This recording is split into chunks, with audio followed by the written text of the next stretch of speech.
دوستو ناسخ التواریخ میں ہے کہ حضرت یعقوب علیہ السلام جب کنعان سے روانہ ہو کر بارادہ فلسطین و مقام حران پہنچے جہاں ان کا ماموں لابان رہتا تھا، تو وہاں کے ایک کنویں پر بہت سے لڑکوں اور لڑکیوں کا اجتماع دیکھا۔ یہ اس کے قریب چلے گئے اور پوچھا کیا بات ہے۔ انہوں نے کہا کہ اس کنویں کے منہ پر یہ پتھر رکھا ہوا ہے اور ہم سے اٹھ نہیں رہا، اور ہمیں خود بھی سیراب ہونا ہے اور ان جانوروں کو بھی سیراب کرنا ہے۔ حضرت یعقوب علیہ السلام نے پوچھا کہ ہمیں سب سے پہلے یہ بتاؤ کہ لابان بن بتوئیل اسی گاؤں میں رہتے ہیں یا کہیں اور ان کی رہنے کی جگہ ہے؟ لوگوں نے کہا کہ وہ یہیں رہتے ہیں، اور ابھی ابھی ان کی لڑکی راہیل اپنے باپ کے گلہ کو لیے ہوئے آتی ہوگی۔ ابھی یہ بات تمام نہ ہوئی تھی کہ راہیل آ پہنچی۔ حضرت یعقوب علیہ السلام نے جو ہی راہیل یعنی اپنی سگی ماموں زاد بہن کو دیکھا، بڑھ کر اس کی پیشانی کا بوسہ لیا اور کنویں کے منہ سے پتھر ہٹا کر کہا کہ تم سب جانوروں کو سیراب کرو۔ جب وہ پانی پلا چکے تو حضرت یعقوب علیہ السلام نے راہیل سے فرمایا کہ جاؤ اپنے باپ سے کہو کہ تمہاری بہن رفقہ بنت بتوئیل کا لڑکا یعقوب آیا ہوا ہے۔ راہیل نے نہایت خوشی کے عالم میں جا کر اپنے والد سے صورتحال بیان کی۔ لابان نہایت مسرت اور خوشی کی حالت میں دوڑے ہوئے حضرت یعقوب کے خیر مقدم کے لیے آئے اور انہیں اپنے ہمراہ اپنے گھر لے گئے۔ قصص جویری میں ہے کہ یعقوب علیہ السلام ایک خواب دیکھ کر چلے تھے اور لابان نے بھی ایک خواب دیکھا تھا۔ لابان کا خواب یہ تھا کہ کنویں پر سے بڑے پتھر کو ایک شخص ہٹائے گا، اس کا نام یعقوب ہوگا، اپنی لڑکی راہیل کی شادی اسی سے کرنا۔ اور دوستو اسی طرح روضۃ الصفا میں ہے کہ جس زمانہ میں حضرت یعقوب علیہ السلام اپنے ماموں کے پاس پہنچے تھے وہ زمانہ 61 سالی کا تھا۔ ان کے ماموں لابان کے پاس ایک کنواں تھا، اسی کنویں سے ان کے مویشی سیراب ہوا کرتے تھے۔ قحط کا زور بڑھتے ہی کنویں کا پانی خشک ہونے لگا، اور یہاں تک اس پر اثر پڑا کہ پانی کی کمی محسوس ہونے لگی اور یہ شبہ پیدا ہونے لگا کہ پانی خشک ہو جائے گا۔ اس واقعہ سے لابان سخت متاثر اور پریشان ہوا۔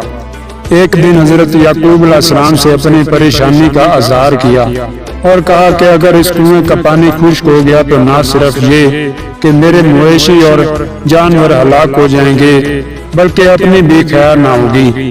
حضرت یعقوب علیہ السلام نے فرمایا آپ گھبرائیں نہیں، خدا بڑا کارساز ہے۔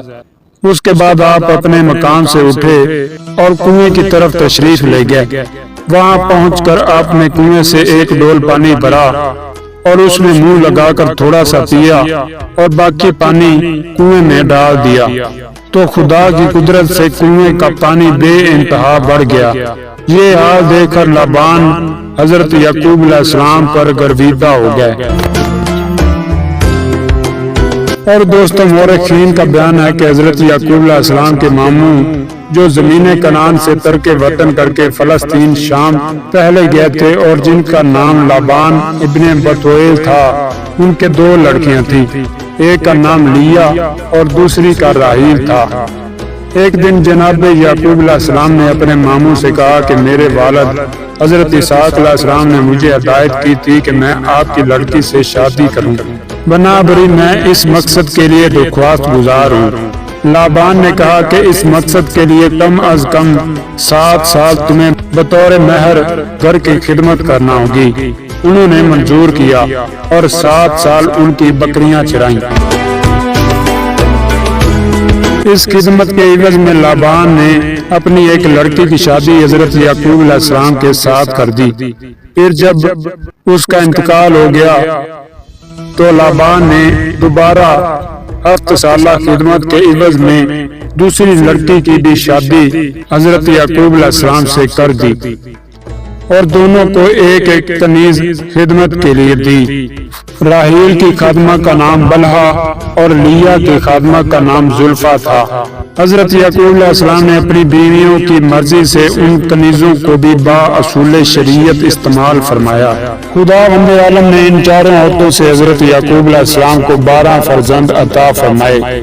جس کی تفصیل بروایت اویس الثعلبی یہ ہے: راحیل سے حضرت یوسف اور بنیامین، لیا سے روبیل، یہودا، شمعون، لاوی، اور بلہا سے جاد، یشجر، آشر، اور زلفا سے زان، نفتال، ربال، اور نسق التواریخ اور قصص جویری میں ہے کہ حضرت یعقوب علیہ السلام کے یہاں 12 بیٹوں کے بعد ایک لڑکی بھی پیدا ہوئی تھی جس کا نام دینا تھا۔ جناب راحیل کا انتقال بنیامین کی ولادت کے موقع پر ہو گیا تھا۔ اس وقت حضرت یوسف علیہ السلام کی عمر 2 سال کی تھی۔ راحیل کی وفات کے بعد حضرت یوسف علیہ السلام کی پرورش کی ذمہ داری ان کی خالہ پر عائد ہو گئی، چنانچہ وہ خدمت کرتی رہیں اور اس درجہ خدمت کی کہ حضرت یوسف علیہ السلام انہیں اپنی ماں جانتے اور مانتے اور کہتے رہے۔